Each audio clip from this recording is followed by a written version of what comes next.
പ്രകാശമേ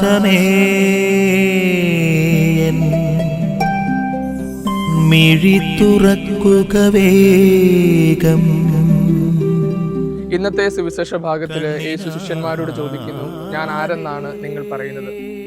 ഇതൊരു തിയോളജിക്കൽ ക്വിസൊന്നുമല്ല, മറിച്ച് നമ്മുടെ വിശ്വാസത്തിന്റെ ഒരു ഐഡന്റിറ്റി ടെസ്റ്റാണ്. അതായത് നമ്മളുടെ വിശ്വാസം അത് എപ്രകാരമാണ് എന്നുള്ളത്, ഞാനും മിശിഹായും തമ്മിലുള്ള വ്യക്തിപരമായിട്ടുള്ള ബന്ധം എന്താണ് എന്നുള്ളത്. ഈ ഒരു ചോദ്യത്തിന് ശിഷ്യന്മാർ ധാരാളം ഉത്തരങ്ങൾ നൽകുന്നുണ്ട്. ചിലർ സ്നാപക യോഹന്നാൻ എന്നതിനെക്കുറിച്ച് പറയുന്നു, ചിലർ ഏലിയ എന്ന് പറയുന്നു, ചിലർ ജെറമിയ എന്ന് പറയുന്നു, ചിലർ പ്രവാചകന്മാരിൽ ഒരാൾ എന്ന് പറയുന്നു. ഇതെല്ലാം യേശുവിനെ കുറിച്ചുള്ള അഭിപ്രായങ്ങളാണ്. പ്രിയമുള്ളവരെ, Jesus can be admired without being worshipped.